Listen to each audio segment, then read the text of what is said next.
Supreme Teaching. Prologue.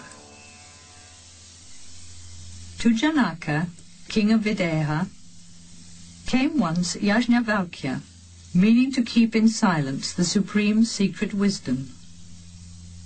But once, when Janaka and Yajnavalkya had been holding a discussion at the offering of the sacred fire, Yajnavalkya promised to grant the king any wish, and the king chose to ask questions according to his desire.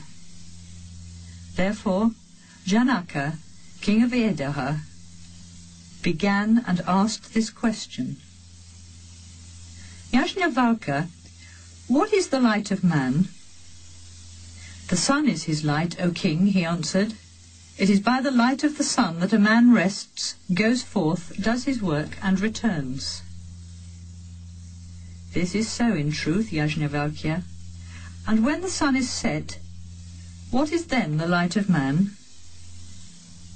The moon then becomes his light, he replied. It is by the light of the moon that a man rests, goes forth, does his work, and returns.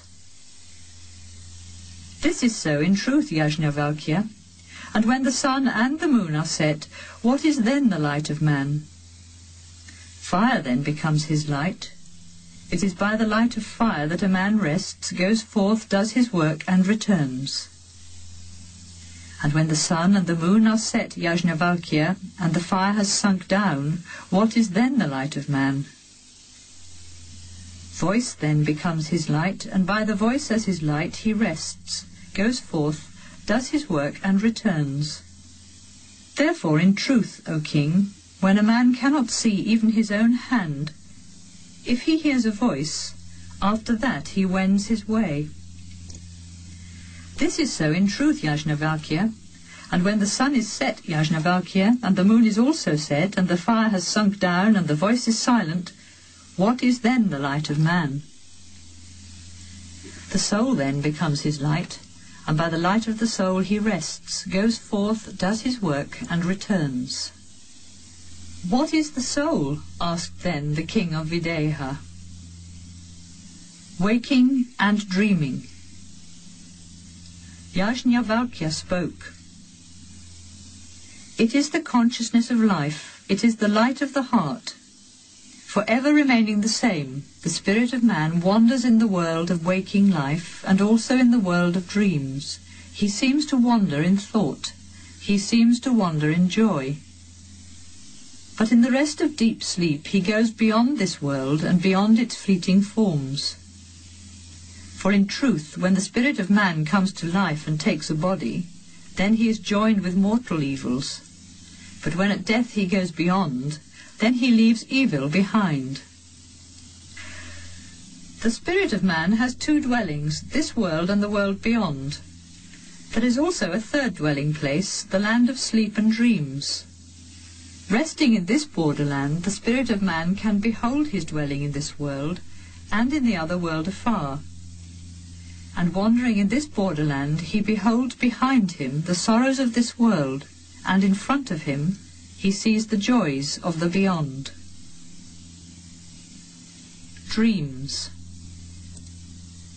When the spirit of man retires to rest, he takes with him materials from this all-containing world, and he creates and destroys in his own glory and radiance. Then the spirit of man shines in his own light.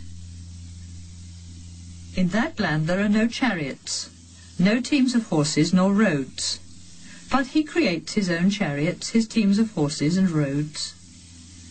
There are no joys in that region and no pleasures nor delights. But he creates his own joys, his own pleasures and delights. In that land there are no lakes, no lotus ponds nor streams. But he creates his own lakes, his ponds and streams. For the spirit of man is creator. It was said in these verses, abandoning his body by the gate of dreams, the spirit beholds in awaking his senses, sleeping. Then he takes his own light and returns to his home. This spirit of golden radiance, the wandering swan everlasting. Leaving his nest below in charge of the breath of life, The immortal spirit soars afar from his nest. He moves in all regions wherever he loves. This spirit of golden radiance, the wandering swan everlasting. And in the region of dreams, wandering above and below, the spirit makes for himself innumerable subtle creations.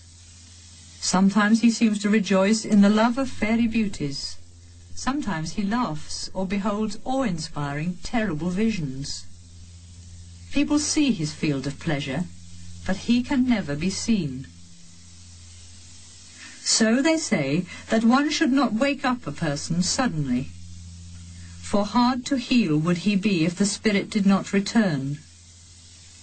They say also that dreams are like the waking state, for what is seen when awake is seen again in a dream. What is true is that the spirit shines in his own light. I give you 1,000 gifts, said then the king of Videha, but tell me of the higher wisdom that leads to liberation. When the spirit of man has had his joy in the land of dreams, and in his wanderings there has beholden good and evil, he then returns to this world of waking. But whatever he has seen does not return with him, for the spirit of man is free. And when he has had his joy in this world of waking, and all his wanderings here has beholden good and evil, he returns by the same path again to the land of dreams. Even as a great fish swims along the two banks of a river, first along the eastern bank and then along the western bank, in the same way the spirit of man moves along beside his two dwellings, this waking world and the land of sleep and dreams. Deep sleep. Even as a falcon or an eagle, after soaring in the sky, folds his wings for he is weary and flies down to his nest, even so the spirit of man hastens to that place of rest where the soul has no desires and the spirit sees no dreams. What was seen in a dream, all the fears of waking, such as being slain or oppressed, pursued by an elephant or falling into an abyss, is seen to be a delusion. But when, like a king or a god, the spirit feels I am all, then he is in the highest world. It is the world of the spirit, where there are no desires, all evil has vanished, and there is no fear. As a man in the arms of the woman beloved feels only peace all around, even so the soul in the embrace of Atman, the spirit of vision, feels only peace all around. All desires are attained. Since the spirit, that is all, has been attained, no desires are there, and there is no sorrow. There a father is a father no more, nor is a mother there a mother. The worlds are no longer worlds, nor the gods are gods any longer. There the Vedas disappear, and a thief is not a thief, nor is a slayer a slayer. The outcast is not an outcast, nor the base-born a base-born. The pilgrim is not a pilgrim, and the hermit is not a hermit, because the spirit of man has crossed the lands of good and evil, and has passed beyond the sorrows of the heart. There the spirit sees not, but though seeing not, he sees. How could the spirit not see if he is the all? But there is no duality there, nothing apart for him to see. There the spirit feels no perfumes, yet feeling no perfumes he feels them. How could the spirit feel no perfumes if he is the all? But there is no duality there, no perfumes apart for him to feel. There the spirit tastes not, yet tasting not he tastes. How could the spirit not taste if he is the all? But there is no duality there, nothing apart for him to taste. There the spirit speaks not, yet speaking not he speaks. How could the spirit not speak if he is the all? But there is no duality there, nothing apart for him to speak to. There the spirit hears not, yet hearing not he hears. How could the spirit not hear if he is the all? But there is no duality there, nothing apart for him to hear. There the spirit thinks not, yet thinking not he thinks. How could the spirit not think if he is the all? But there is no duality there, nothing apart for him to think. There the spirit touches not, yet touching not he touches. How could the spirit not touch if he is the all? But there is no duality there, nothing apart for him to touch. There the spirit knows not, yet knowing not he knows. How could the spirit not know if he is the all? But there is no duality there, nothing apart for him to know. For only when there seems to be a duality, there one sees another. One feels another's perfume, one tastes another, one speaks to another, one listens to another, one touches another, and one knows another. But in the ocean of spirit, the seer is alone, beholding his own immensity. This is the world of Brahman, O king. This is the path supreme. This is the supreme treasure. This is the world supreme. This is the supreme joy. Only a portion of that joy all other beings live. He who in this world attains success and wealth, who is lord of men and enjoys all human pleasures, has reached the supreme human joy. But 100 times greater than the human joy is the joy of those who have attained the heaven of the ancestors. 100 times greater than the joy of the heaven of the ancestors is the joy of the heaven of the celestial beings. 100 times greater than the joy of the heaven of the celestial beings is the joy of the gods, who have attained divinity through holy works. 100 times greater than the joy of the gods who have attained divinity through holy works is the joy of the gods who are born divine, and of him who has sacred wisdom, who is pure and free from desire. 100 times greater than the joy of the gods who are born divine is the joy of the world, of the Lord of creation, and of him who has sacred wisdom, who is pure and free from desire. And 100 times greater than the joy of the Lord of creation is the joy of the world of Brahman, and of him who has sacred wisdom, who is pure and free from desire.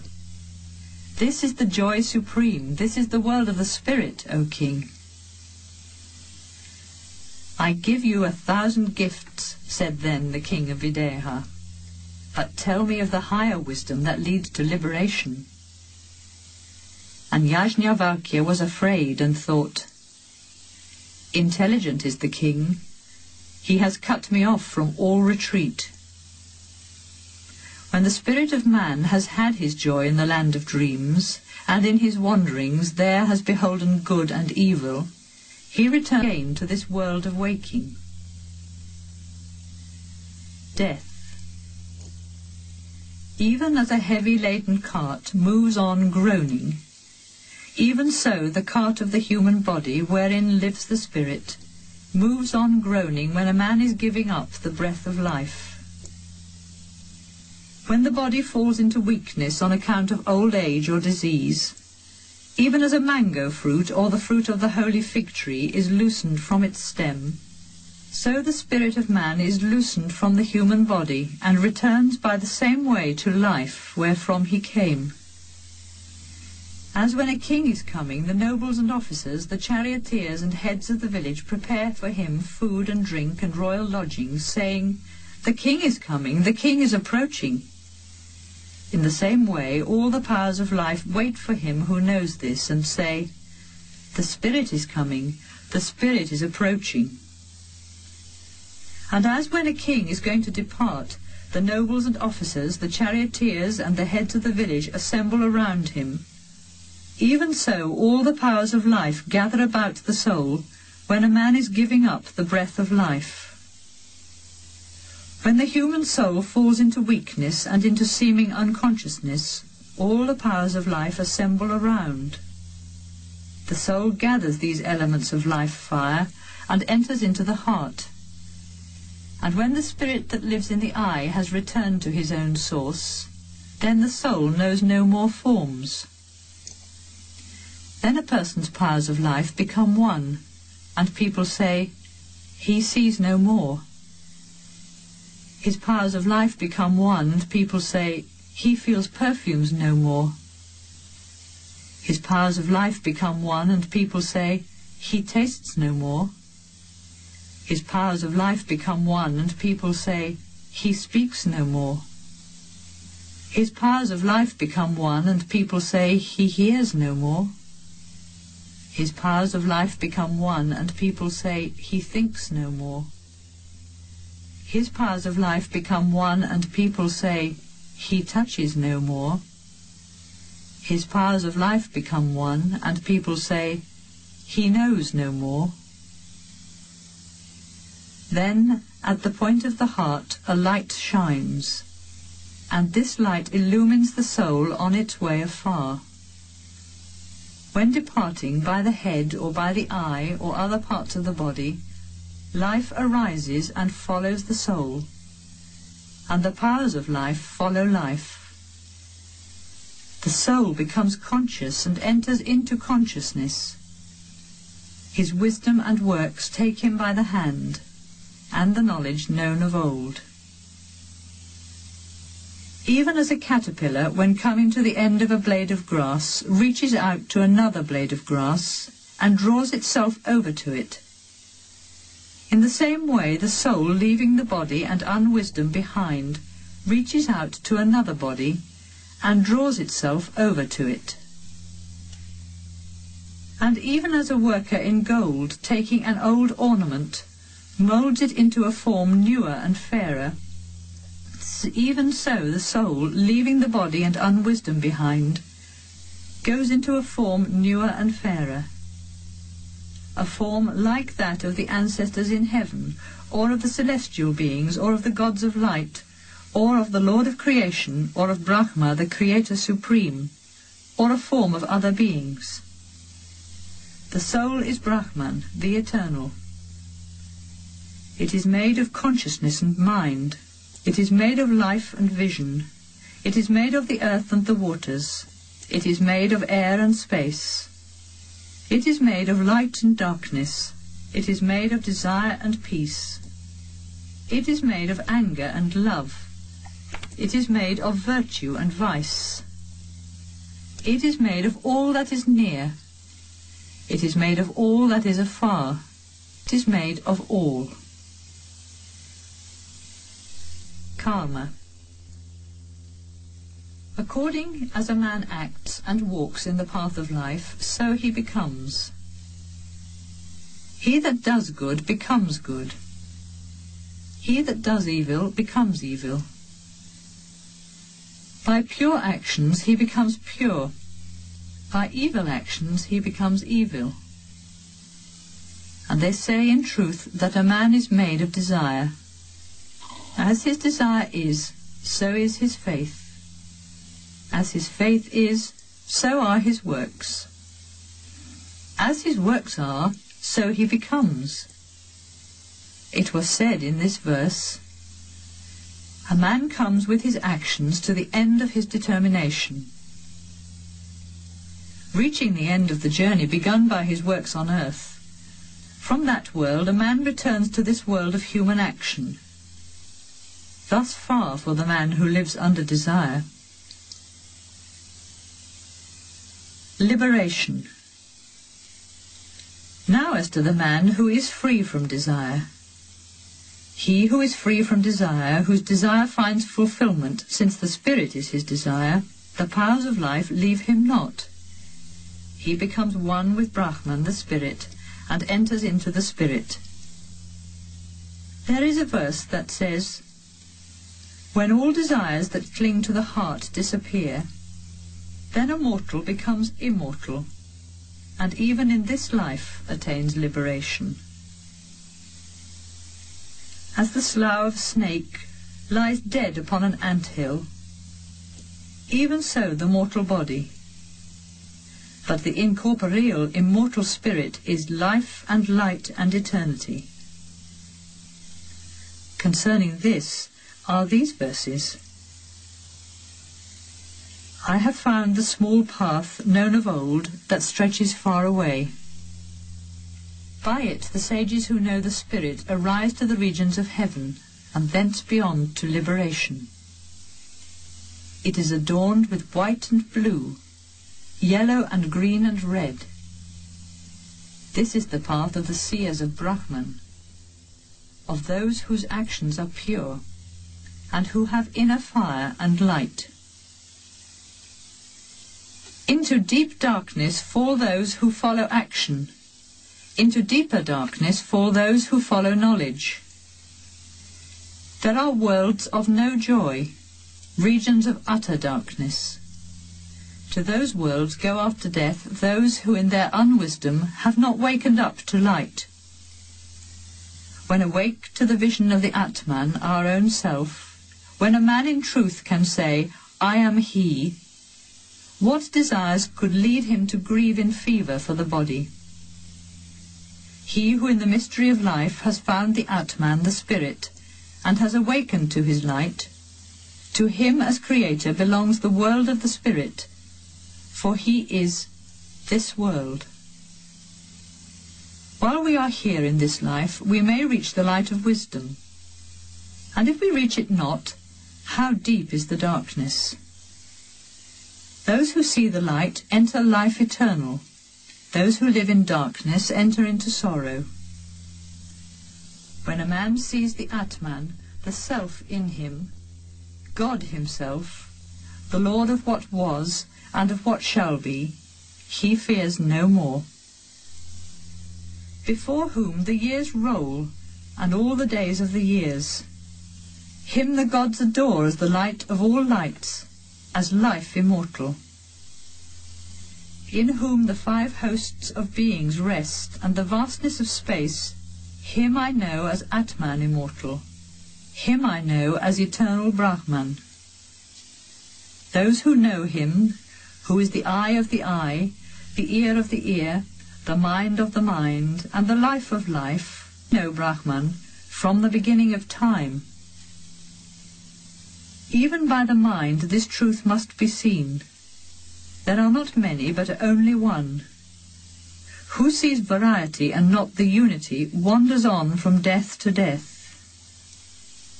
Behold then, as one, the infinite and eternal one, who is in radiance beyond space, the everlasting soul never born. Knowing this, let the lover of Brahman follow wisdom. Let him not ponder on many words, for many words are weariness. Yajnavalkya went on. This is the great Atman, the spirit never born, the consciousness of life. He dwells in our own hearts as ruler of all, master of all, lord of all. His greatness becomes not greater by good actions, nor less great by evil actions. He is the Lord Supreme, sovereign and protector of all beings, the bridge that keeps the worlds apart, that they fall not into confusion. The lovers of Brahman seek him through the sacred Vedas, through holy sacrifices, charity, penance and abstinence. He who knows him becomes a Muni, a sage. Pilgrims follow their life of wandering in their longing for his kingdom. Knowing this, the sages of old desired not offspring. What shall we do with offspring, said they, we who possess the spirit, the whole world? Rising above the desire of sons, wealth, and the world, they followed the life of the pilgrim. For the desire of sons and wealth is the desire of the world, and this desire is vanity. But the spirit is not this, is not this. He is incomprehensible, for he cannot be comprehended. He is imperishable, for he cannot pass away. He has no bonds of attachment, for he is free, and free from all bonds. He is beyond suffering and fear. A man who knows this is not moved by grief or exultation on account of the evil or good he has done. He goes beyond both. What is done or left undone grieves him not. This was said in this sacred verse. The everlasting greatness of the seer of Brahman is not greater or less great by actions. Let man find the path of the spirit. Who has found this path becomes free from the bonds of evil. Who knows this and has found peace, he is the Lord of himself. His is a calm endurance and calm concentration. In himself he sees the spirit, and he sees the spirit as all. He is not moved by evil. He removes evil. He is not burned by sin. He burns all sin. And he goes beyond evil, beyond passion, and beyond doubts, for he sees the eternal. This is the world of the spirit, O king. Thus spoke Yajnavalkya. O master, yours is my kingdom, and I am yours, said then the king of Videha. Epilogue. This is the great, never-born spirit of man, enjoyer of the food of life and giver of treasure. He finds this treasure who knows this. This is the great, never-born spirit of man, never old and immortal. This is the spirit of the universe, a refuge from all fear.